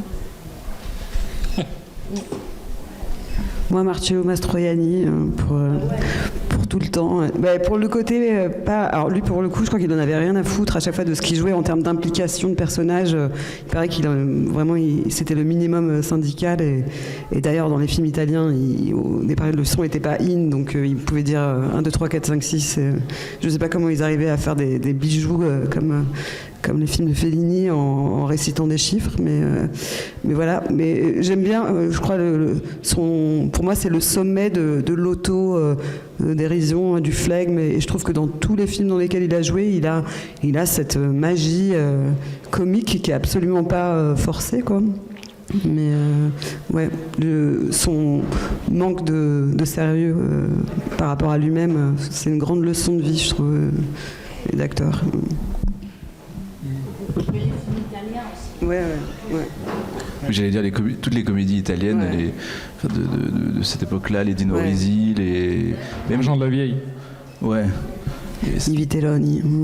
Il y avait quand même ce fond, un travail sur la comédie et un vrai fond une vraie représentation de lutte des classes. J'ai vu un truc là, c'est pas l'Argent de la Vieille, c'était une vieille qui jouait aux cartes. C'est ça celui-là? Oui. Ouais. Oui, c'est ça. Scopa, ouais. C'est ça. Bonjour. Tu la gardes. Bonjour. Qu'est-ce qui, selon vous, est un bon film réussi? En général? Ouais. Moi, j'aime bien que dans un film, on me dicte pas où je dois aller, ce que je dois ressentir. Donc, je déteste les films où je sens les grosses touches et les dialogues aussi. C'est pour ça que je disais la vigilance par rapport au fait de trop se faire plaisir avec les dialogues. J'aime pas sentir les fils derrière. Voilà. Et du coup, je déteste qu'on me téléguide dans l'émotion. Donc, en tout cas, voilà, ça c'est... Je vais aller dans son sens. Moi, je sais pas, ce que j'aime dans les films, c'est ne pas m'attendre à ce qui va se passer. Et il y en a quand même plein où on voit ce qui va se passer. Voilà. Mais quand on est cueilli, voilà, c'est tout. Donc, mais c'est méga subjectif, quoi. C'est de travailler sur comment on garde le spectateur et comment Moi, j'aime vachement plein de films, en fait. C'est juste j'aime quand je suis surprise. Bonjour. Est-ce qu'on peut pas dire que le comique ressort aussi de la diversité des sources du comique? Le comique pouvant peut-être surgir déjà dès le scénario et pouvant aussi surgir au niveau de la réalisation, du tournage, etc. Donc multiplier, diversifier les sources du comique, est-ce que c'est pas ce qui est peut-être recherché finalement? C'est une question pour toi, Edouard. Ah oui. Non, mais c'est vrai que par exemple, c'est la question un peu que soulève l'écriture du scénario, tout ça, c'est que des fois, moi je me souviens que, je reprends l'exemple de À l'abordage, c'était un film qui était plutôt écrit en séquencier d'ailleurs, c'est-à-dire par séquence, un peu par paragraphe, pas comme sont écrits les scénarios d'habitude. Et en le lisant, c'était pas non plus à se taper le cul par terre, comme on dit, c'était pas hilarant, quoi. Le comique vient des situations. Après, est-ce qu'il faut essayer de faire un millefeuille en se disant qu'il faut mettre le plus de sources différentes pour que ce soit le plus drôle possible? Ça, je sais pas. Après, ça dépend quelle comédie on veut faire, quoi. Par exemple, je sais pas, j'ai l'impression que... Je sais pas, les frères Guit, ils s'en fichent de quel est un peu l'enjeu narratif. Ils veulent juste qu'il y ait quelqu'un qui galère, qu'on suit dans ses histoires et que des fois, il y a juste des scènes hyper gaguesques et des fois autre chose. Mais je sais pas, ça dépend ce qu'on recherche. Mais c'était quoi la question sur les sources? C'était est-ce qu'il faut le plus de sources possible ou est-ce qu'il faut jouer des différentes sources, c'est ça? Ah. Après, je sais pas si y a-t-il une science de la comédie? Comme dirait Patricia, il n'y a pas de règle. Voilà, oui. C'est comme la science de la scope, hein. Mais il y a du travail. Il y a du travail. Ah. Oui, c'est vrai qu'on n'est jamais sûr. C'est ça qu'on disait sur le risque. Ouais, c'est vrai. On n'est jamais sûr qu'un truc drôle soit drôle. Et évidemment, la différence avec le théâtre, c'est que chaque fois quand c'est filmé, ça se refait. Enfin, des fois ça fait rire, des fois ça fait pas rire. Je sais pas. Et Nine, tout à l'heure, faisait référence aux projections test. On peut imaginer que comme il y a des réactions dans la comédie, c'est d'autant plus intéressant. Mais qu'est-ce que vous en pensez du fait de faire des projections test justement et de retoucher à son film en fonction de ça? Alors moi, je trouve ça très difficile d'avoir plusieurs avis, de réceptionner plusieurs avis, surtout qu'on fait tous semblant de croire qu'on a envie de remettre en question notre film alors qu'on a juste envie qu'on nous dise que c'est génial, quoi. Donc c'est vraiment un exercice d'acteur assez dur. Et en tout cas, moi personnellement, même en termes de faire relire un scénario ou quoi, j'ai pas besoin d'avoir 15 avis. Je préfère en avoir peu parce que j'ai pas envie d'être. Je pense que ça peut me parasiter. Et voilà. Après, ce qui est toujours bien, c'est de remettre en question quand même son film et que de faire des choix et de se dire ok, même si je fais pas ce qu'on m'a dit, ce qu'on m'a pointé comme défaut, j'essaie de le régler ou pas, mais en tous les cas d'être en connaissance de cause, de se dire ok, je sais que c'est comme ça, mais je décide que je vais quand même dans cette direction. Ça c'est important, mais ça fragilise vachement en fait quand même. Puis en plus ça dépend à quel niveau du film on est, parce qu'en projection test on peut pas refaire le film complètement non plus. Donc ouais, ça dépend ce que tu veux dire projection test, si c'est parce que moi je trouverais ça bien si on le faisait carrément, mais là c'est un investissement de distribution. Et puis ça dépend des films, c'est-à-dire c'est des histoires de business, c'est des histoires de blé. Si tu organises des projections tests sérieuses, ça veut dire que tu le fais dans plein de villes, une petite ville, une moyenne ville, une grosse ville, un machin, avec des gens que tu les convies, et qu'ils doivent remplir des questionnaires, et qu'après tu as 2000 questionnaires que je sais pas qui te machine, auquel cas peut-être c'est, je sais pas, personne n'a fait ça en France parce que c'est des questions de moyens. Les projections en retour de montage, elles sont, c'est ce que Nine dit, moi je suis super d'accord, c'est toujours, il faut choisir des gens. Enfin, c'est pas que le réal ou la monteuse ou le monteur ou le producteur. Enfin bon, bref, c'est quelques personnes. Il n'y a pas besoin de 50 personnes, mais c'est important de savoir remettre entendre. On regarde, on entend ce que les gens disent. Quand c'est en cours de montage, ça veut dire qu'on intervient encore. Et c'est intéressant. Il y a toujours un moment où c'est intéressant d'avoir des avis. Si c'est trop tôt, c'est pas intéressant. Si c'est trop tard, bah tant pis, on n'a plus le temps. Mais au milieu, là, il y a un truc. Et là, ils disent quelque chose, mais des fois, ce qu'ils disent, ils pointent un truc, mais en fait, ça vient d'avant. Donc, tu as besoin de décanter, de dormir dessus. Bon. Mais les projections de test, moi j'aimerais bien un jour. Ça serait marrant. Tu as fait un film, tu penses qu'il est bien, tout le monde te dit c'est une grosse merde, qu'est-ce que tu fais, quoi? Ouais. Après, les projections test, je crois que ça existe quand même un peu en France. En tout cas, ça se développe. Je crois qu'il y a des sociétés qui le font. Mais c'est aussi pour le distributeur, pour définir des stratégies de sortie, des positionnements du film dans certaines salles ou pas, des types de médias à utiliser pour l'exposer au mieux. Mais pour remettre en question le travail du cinéaste, effectivement, c'est au niveau du montage, quoi. À ce moment-là, tu convies 2-3 personnes. Et puis, il y a un autre truc aussi, mais ça n'a rien à voir. C'est la mode, là, maintenant, les trucs, les consultings de scénarios, les ateliers dans des autres pays avec des autres gens. Ouais. Et après c'est trop flippant parce que tu formates des films pour des festivals où personne n'ira, quoi. Ok, c'est super, je comprends pas. Mais tu vois, je dirais, il y a cette espèce de prolifération d'ateliers de consulting où finalement tu rencontres des consultants et puis ils vont te dire des trucs, mais en fait personne prend la responsabilité. Donc au finish c'est de l'argent, mais il y a vachement d'argent de dépenser dans ces trucs-là, et je suis pas sûre que ça soit super bien.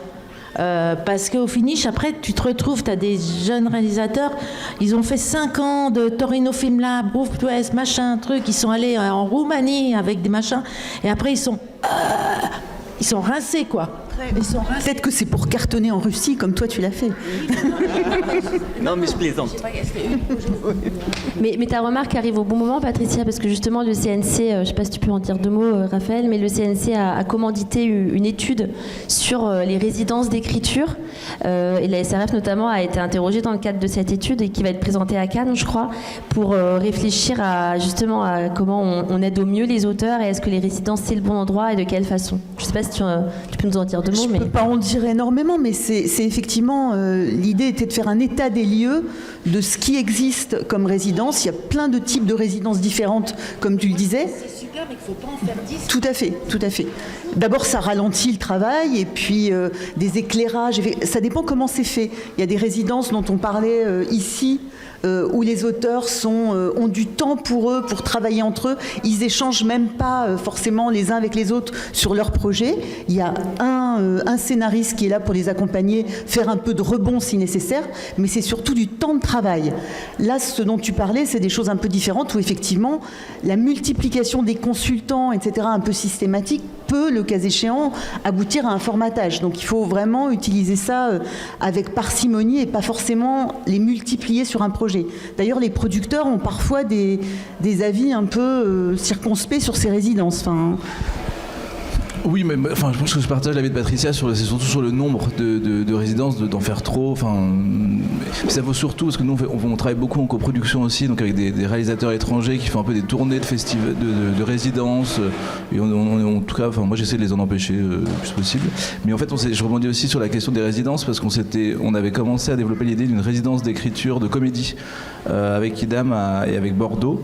On s'était posé la question parce que justement on trouvait qu'il y avait assez peu de résidences d'écriture de comédie, et tout de suite dans les discussions qu'on avait eues sur quelle forme ça pouvait prendre, on avait un peu évacué la question des trucs de consultation, tout ça, parce qu'en fait l'idée c'était le nœud qu'on avait identifié, c'était surtout de pouvoir expérimenter en fait dans la comédie, de pouvoir plutôt essayer de faire des jeux avec des acteurs, des actrices pour pouvoir tester des dispositifs, tester une méthode plutôt que d'avoir des gens qui vont faire des spécialistes de la comédie qui vont reprendre les dialogues et dire bon bah ça c'est plus drôle si on rajoute ça aussi, mais c'était assez, donc faute de temps pour l'instant on a un peu mis ça en stand-by, mais il y avait quand même cette difficulté sur les résidences d'écriture pour les comédies, de savoir comment le positionner et à quel stade aussi le développement, parce qu'en fait pour pouvoir faire des mises en pratique avec comédiens, comédiennes, il faut déjà être quand même assez avancé.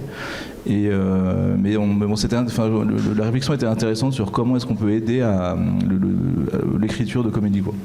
En fait, j'ai l'impression que quand c'est un laboratoire de travail, c'est bien. Et quand ça devient une appellation contrôlée, comme sur le camembert, c'est foutu, quoi. Et il y en a plein, ça fait ça.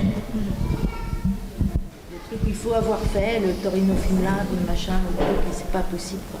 Ça les nique. Tu vois des jeunes et après ils sont foutus. Mais d'ailleurs, le Torino a créé une division comédie, donc dans ce truc un peu de tampon, Torino Film Lab Comédie. Voilà. C'est comme le camembert d'Isigny. Et le Festival de Brive a créé la résidence d'écriture d'adaptation. Donc c'est intéressant parce que ça n'existait pas non plus. Là c'est particulier, c'est un peu comme ce que tu disais Jules pour la comédie, une résidence spécialisée pour les auteurs qui veulent adapter un livre au cinéma.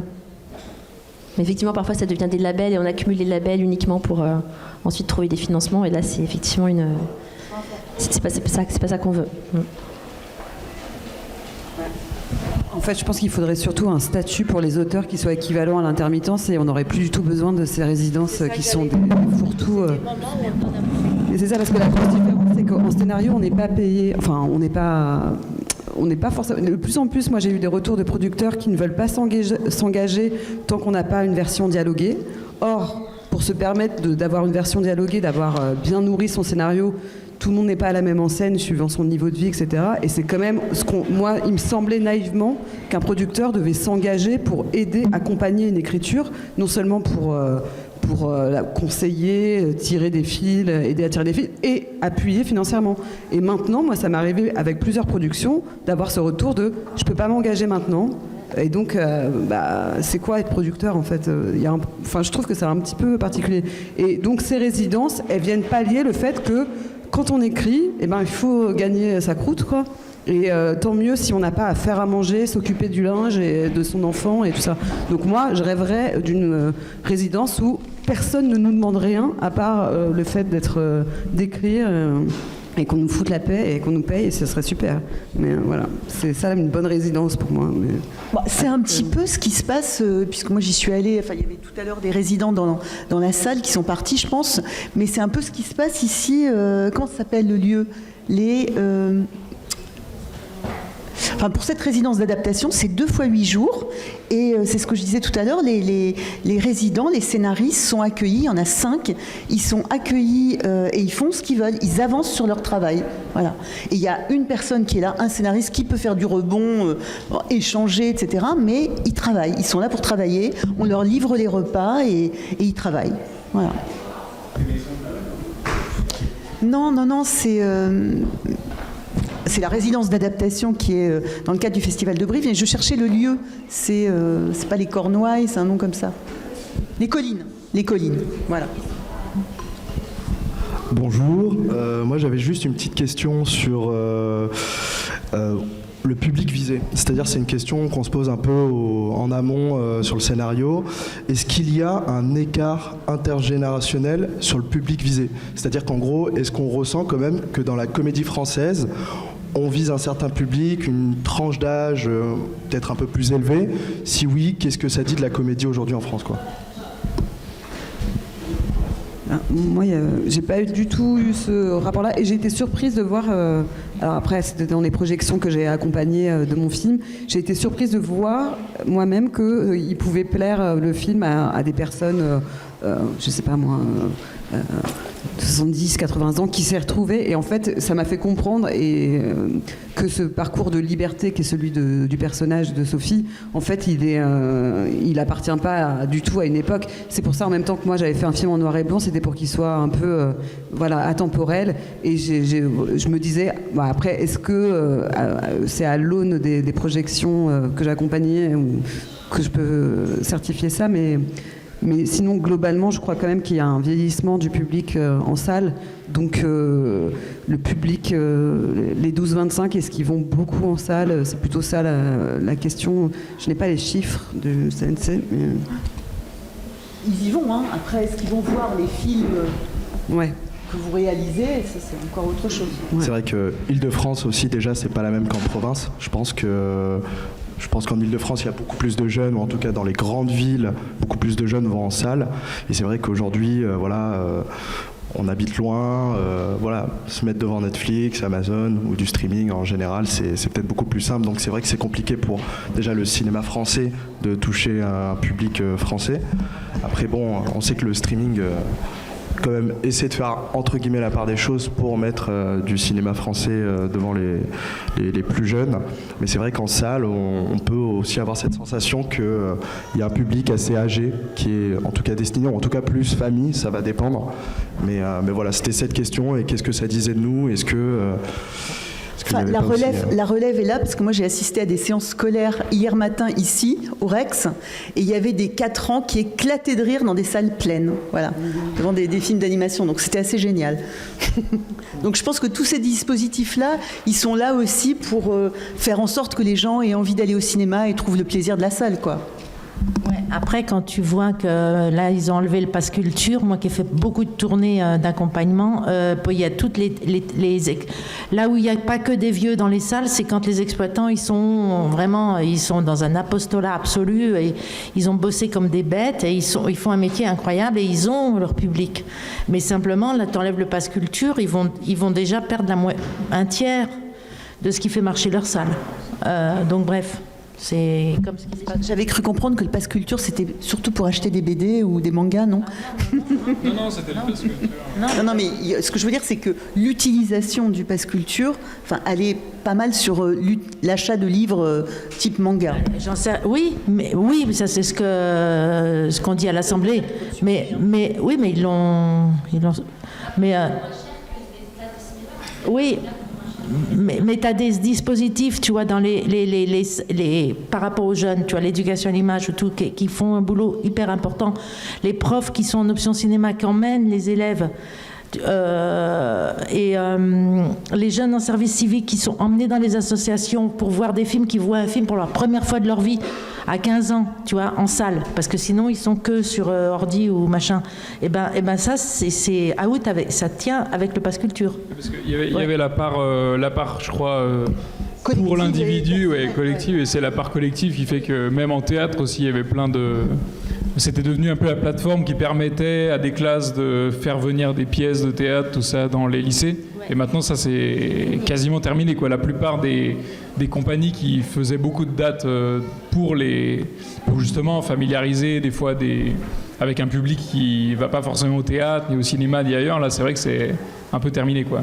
Et c'est pas juste suspendu, Edouard? Peut-être j'ai pas les bonnes infos, mais il m'avait semblé qu'ils attendaient pour un bilan, mais je suis en pas tout sûre cas, de moi. Donc. Moi j'ai une amie qui travaillait en lycée et toutes ses représentations ont été annulées. En tout cas, après, peut-être que ça reprendra à un autre moment, mais là, pour l'instant, celle de cette année, c'est mort. C'est mort. Merci. Et toi, Jules, en tant que producteur, quand tu reçois un scénario de comédie ou un projet de comédie que tu vas accompagner, est-ce que tu penses à la tranche d'âge du public visé, pour rebondir sur la question? Honnêtement, non. Nous, notre travail, quand même, on travaille l'émergence de cinéastes, quoi. Donc avant de se poser la question du public, on se pose quand même la question d'arriver à dégager une proposition de cinéma.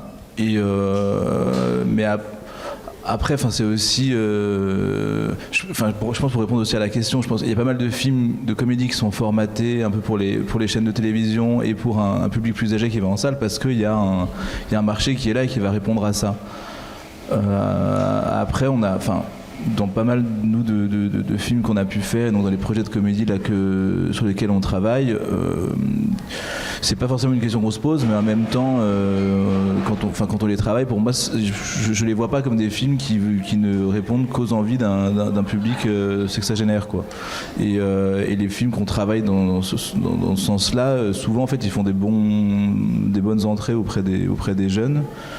Et après, en fait, pour moi, la question est effectivement plus une question d'exploitant. En fait, si les films de comédie font des bonnes audiences, par exemple à Paris auprès des jeunes et pas en province, pour moi, la question, elle est pas forcément celle du film. En fait, elle est plutôt celle du travail de l'exploitant. Et c'est plutôt ça pour moi la question sur les tranches d'âge que si on met de côté les films vraiment marketés pour un public plus de 60 ans. Le reste, en fait, la pénétration des différentes classes d'âge, je ne sais pas si elle tient vraiment au film.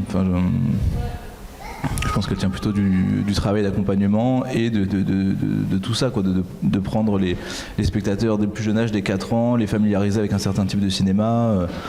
Je pense que les frères Guit, tous les films de Sophie Le Tourneur, j'ai l'impression que ça hérisse plutôt un public de plus de 60 ans parce qu'il y a un côté un peu crado, et donc ils sont là, mais qu'est-ce qu'on est en train de nous servir comme c'est pas du cinéma, quoi. C'est un peu ça, je pense, le retour, et donc ça se dirige plus vers un public jeune, mais en fait après c'est la question de l'accompagnement, de comment aller trouver ce public-là qui est là, et donc ça pour moi c'est des questions en tout cas que nous on a en tête quand même c'est plus sur notre line-up général de est-ce qu'on n'est pas en train de faire de toute façon nous on travaille dans une démarche où on fait pas des films pour les plus de 60 ans, quoi. Donc quand tu travailles dans l'émergence c'est quand même plutôt pour un public jeune, mais et après c'est quand même des questions qui sont un peu nous notre travail il s'arrête à la finalisation du film, donc après c'est aussi des clés qu'on remet aux distributeurs, aux exploitants, et donc qu'on garde en tête sur le développement, donc de quel public ça peut toucher, mais après c'est un peu au-delà de nos missions, quoi. Je rebondis juste sur ce que vous avez dit. Du coup, c'est pour vous peut-être aussi... moi je pose la question, est-ce qu'il y a un manque d'engagement de la part des distributeurs ou des exploitants? Par exemple, je sais plus c'était quel film, mais je me rappelle que le numéro d'un grand distributeur à Paris me disait que nous on veut pas forcément des spectateurs à capuche qui vont foutre le bordel, nanani nanana. C'est un peu compliqué d'avoir j'aimerais dire, parce que c'est aussi ma génération, que beaucoup de distributeurs, pas indés mais gros, appartiennent aussi à un certain âge, sans forcément mettre d'étiquette ou quoi que ce soit. Et je sais qu'ils ont un regard quand même assez grand et assez large, mais on sent parfois aussi un manque d'engagement. Est-ce que ça joue dès le financement sur le public visé? C'est un peu ça la totalité de la question, quoi. Oui, après, c'est une question, je pense, qui dépasse un petit peu la comédie, le côté bourgeoisie du cinéma français. Mais donc après, c'est un sujet global, et Mais après, c'est notre travail de trouver les interstices et c'est justement de trouver les personnes qui vont être les bonnes pour accompagner les films. Il y a un renouvellement permanent. Je veux dire, les sociétés de distribution, de vente, il y a quand même des roulements en fait tous les 30 ans, des positions qui sont installées, donc qui après se défont et donc qui créent des nouvelles opportunités avec des nouveaux regards, comme pour les producteurs, les productrices. Enfin, il y a assez peu de. Enfin, c'est quand même des sociétés qui naissent et qui s'éteignent, et donc il y a un phénomène de roulement, et donc dans ce phénomène de roulement, il y a des interstices pour des nouvelles propositions. Moi, je suis pas fan du discours tout est bloqué et en fait on n'y arrive pas parce que il y a un regard de personnes installées qui bloquent tout. J'ai l'impression qu'avec le travail, en fait, que ce soit le travail d'écriture, en travaillant beaucoup et en s'acharnant un petit peu, il y a quand même il y a des interstices dans lesquels s'installer. Et puis même s'il y a effectivement des distributeurs historiques, il y a un renouvellement, comme le disait Jules, et il y a aussi plein de jeunes dans les sociétés distributeurs historiques. Ils ont pris plein de jeunes pour travailler avec eux sur les nouveaux médias, etc. Donc les jeunes donnent leur point de vue sur tout. Donc c'est pas sclérosé, quoi. Parfois les jeunes ils sont vieux en même temps. Ouais, absolument. Moi je veux juste dire un truc, ce mec qui aurait dit je veux pas de spectateurs à capuche, je doute qu'il ait dit la vérité parce qu'ils rêvent tous d'avoir plein de spectateurs à capuche. Donc pour moi c'est bidon ce truc. Et ils aimeraient beaucoup avoir beaucoup de spectateurs à capuche dans les salles. Et en parlant peut-être des différents publics aussi, parlons aussi d'exportation des comédies françaises. Est-ce que vous avez l'impression que les comédies françaises s'exportent bien et est-ce qu'on prend ça aussi en compte dans la réaction des différents publics? On a parlé du fait que l'humour diffère beaucoup d'un pays à l'autre. Est-ce que vous avez un mot à dire là-dessus? Non, il faut que tu appelles Unifrance là. C'est bon. Ouais. Je trouve qu'elle s'exporte bien. Oui. Et il y a aussi les remakes. Tu vois, ils sont achetés pour la refaire à l'américaine. Ouais, ils ont fait Michel Echtin. Exactement. Notamment, je crois qu'il y en a d'autres. Mais il y a une grosse industrie du remake, mais même pas forcément qu'aux États-Unis, mais il y avait en fait dans les comédies contemporaines italiennes par exemple, il y avait pas mal un truc qui s'appelait Le Jeu, je crois, en France, des trucs en fait. Après oui, mais ça c'est un business en lui-même les droits de remake européens de films, et après après là c'est un peu la tarte à la crème de la comédie et son public local et l'incapacité à retraduire les blagues, mais bon apparemment ça marche en russe, donc je sais pas si c'est c'est vrai qu'il faudrait demander à Unifrance sur la question de. Non mais il n'y a pas de règle. Il y en a qui s'exportent bien et d'autres pas. Moi, j'avais une question, c'était sur la réécriture du scénario. Qu'est-ce qu'on peut en dire? Quels sont ses points forts? Quel intérêt elle a, cette réécriture, par rapport aux scénaristes et par rapport ensuite aux autres acteurs jusqu'à la réalisation du film? C'est quoi que vous voulez dire par réécriture? Oui, ce qu'on appelle la réécriture, c'est-à-dire... Je ne sais pas ce que c'est. Vous voulez dire quoi? La modification de l'écriture, de la première écriture du scénario. Ah, des premières versions. Voilà, des premières versions. Troisième. Ah, ouais. Il y a un stade, on peut dire si c'est une étape ou un stade, ce qu'on appelle la réécriture. Déjà, il y a des aides du CNC qui ont vocation à accompagner les auteurs justement pour ces phases de retravail. Donc, avec un objectif qui est de leur adjoindre, d'abord de les payer, les rémunérer pendant cette phase-là parce qu'ils en ont besoin, et puis également de travailler avec d'autres s'ils le souhaitent. C'est-à-dire de s'adjoindre des co-auteurs, des consultants. Donc là, il y a tout un tas de dispositifs du CNC pour accompagner cette phase d'évolution du projet, directement pour les auteurs et aussi pour les producteurs qui font travailler leurs auteurs, avec des aides au développement de projets.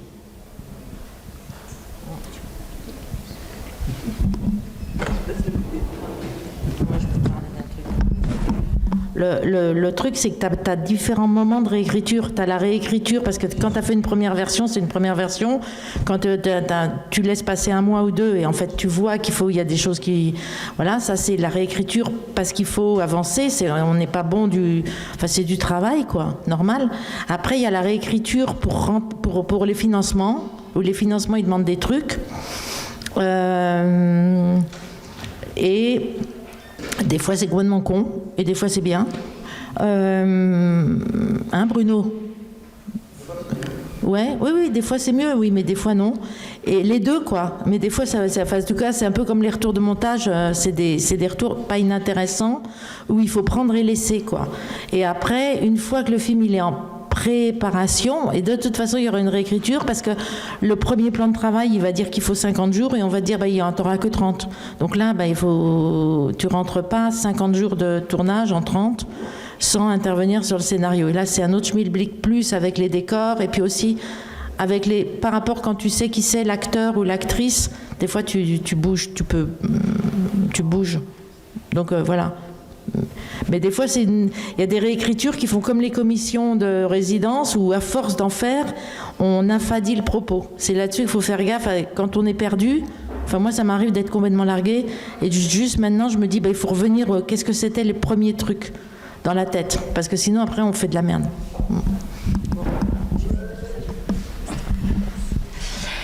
Je pense qu'on a bien parlé de ce genre hybride qui n'a pas de case et qui se renouvelle en permanence, qui est la comédie.